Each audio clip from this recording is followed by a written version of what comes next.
No problem అన్న. వేణు ఉన్నాడు అన్న, మాట్లాడు. సార్ నమస్తే సార్, బాగున్నారా?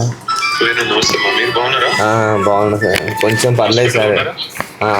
హాస్పిటల్లోనే ఉన్నా సార్, ఇప్పుడు కొంచెం కోలుకున్నా.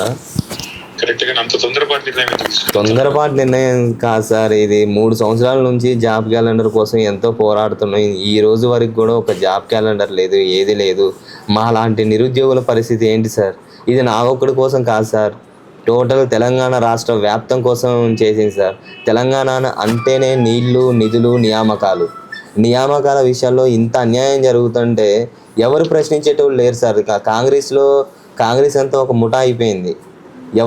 ఎవరితో అయినా మాట్లాడినా సరే పిచ్చి బూతులు, ఏం చేసినా సరే. చిన్న నాయకుని దగ్గర నుంచి కూడా ఎంత వ్యతిరేకత అంటే, కనీసం సార్ మా అమ్మ మెంటల్లీ వికలాంగురాలు, మా మానసిక వికలాంగురాలు, మాకు ఇల్లు లేదు, కనీసం మాకు ఇల్లు ఇవ్వలేదు సార్. వికలాంగురాలు కోటాలో ఇల్లు ఇవ్వకుండా ఎట్లా సార్? మా అమ్మ 17 సంవత్సరాల నుంచి మేము ఇబ్బంది పడుతున్నాం. మాకు అంత దారుణమా సార్? మరి నేను ఆ రోజే నిర్ణయించుకున్నా, ఏదో ఒకటి సాధించాలి, జాబు కొట్టంది నా లైఫ్ మారదు అనేసి నిర్ణయించుకున్నా. నాతో ఎవరున్నా లేకపోయినా నేను జాబ్ క్యాలెండర్ కోసమే నేను చచ్చిపోయే నిర్ణయం తీసుకున్నా. ఒకవేళ నేను బ్రతికుంటే దానికోసమే పోరాడదాం అనేసి డిసైడ్ అయ్యా. నేను ఒక్క మాట అమ్మా, నీ లెటర్ మొత్తం చదివినా నేను మీరు చదివిన తర్వాతనే నేను నాకు నిజంగానే చెల్లించిపోయి, ఆ తర్వాత నిజంగా చాలా బాధ అనిపించింది. కరెక్ట్ గా నిన్నటితో 2 ఏళ్ళు నేను జాబ్ క్యాలెండర్ విడుదల చేసి. అవును సార్, అందుకే నిన్న ప్రెస్ మీట్ పెట్టి కాటుగా మా వేణు రాసింది సూసైడ్ నోట్ కాదు, ప్రభుత్వం మీద ఛార్జ్ షీట్ అని చెప్పి గట్టిగా మాట్లాడినా. నా రిక్వెస్ట్ అలా ఒక్కటే, బతుకుండి పోరాడాలి కానీ చచ్చిపోయి సాధించేది ఏం లేదు. నేను అదే అనుకున్నా సార్, కానీ ఈ కాంగ్రెస్ వాళ్ళు బ్రతకనియట్లేదు కదా సార్.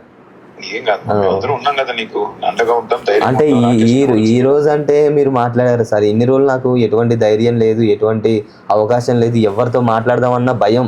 అసలుకి కాంగ్రెస్ వాళ్ళు పై స్థాయిలో ఉన్న వాళ్ళు ఏమో లేదు కానీ సార్, కింది స్థాయిలో ఉన్న నాయకులు వాళ్ళు రెచ్చిపోయే విధానం అసలుకి ఎంత దారుణంగా ఉంటుందంటే, అసలుకి వాళ్ళే కలెక్టర్లు అన్నట్లు ఫీల్ అయిపోతున్నారు.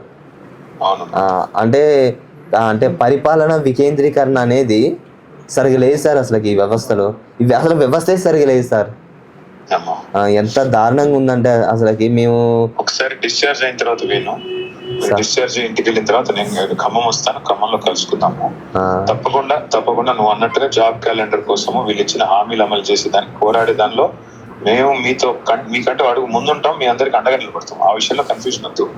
రెండవది, నేను నీకు మాటిస్తున్నా, నువ్వు నీ నోటు, నీ సూసైడ్ నోట్ ఏదైతే ఉందో దాన్ని ఖచ్చితంగా అది మళ్ళీ అందరికి, తెలంగాణ యూత్ అందరికి లాభం జరిగేదాకా నీ తరపున మొత్తం పార్టీ, బీఆర్ఎస్ పార్టీ కొట్లాడుతుంది, నీతో పాటు ఉంటది. మనం ఖచ్చితంగా మళ్ళీ గవర్నమెంట్ లోకి వస్తాం. గవర్నమెంట్ లోకి వచ్చాక కూడా మీతో పాటు మీ నోట్ ఆధారం చేసుకుని రేపటి రోజున యూత్ కి న్యాయం చేసే బాధ్యత నాది. సరే సార్. Thank you. రాకేష్ అన్న మీతో టచ్ లో ఉంటారు. సరే సార్, తప్పకుండా అండగా ఉంటారు. అయితే సార్, నేను ఏంటంటే సార్, ఇది అంటే మరీ ఇంత డెసిషన్ తీసుకోవాలనేసి అనుకోలేదు సార్. నేను ఎదుర్కొంటున్న ఇబ్బందులు ఏంటంటే, మా అమ్మకి బైపోలార్, ఆమెకి నెలకి 8,000 అవుతున్నాయి. మాకు వచ్చే ఇన్కమ్ కూడా ఏం లేదు. సరే, తప్పకుండా సాయం చేస్తాను. రాకేష్ అన్నకి చెప్తాను, మీరు టచ్ లో ఉండండి. నేను తప్పకుండా వచ్చి కలిసి వచ్చి మీకు సాయం చేస్తాను. సరే సార్, మీరు ఒకసారి అయితే కంపల్సరీ కలవాలి సార్ నన్ను. నేను వస్తాను, ఖమ్మంకి వస్తామా, రాగానే కలుస్తాను. ఓకే నేను. సరే sir, okay sir, thank you sir, thank you so much sir. Thank you. Okay sir.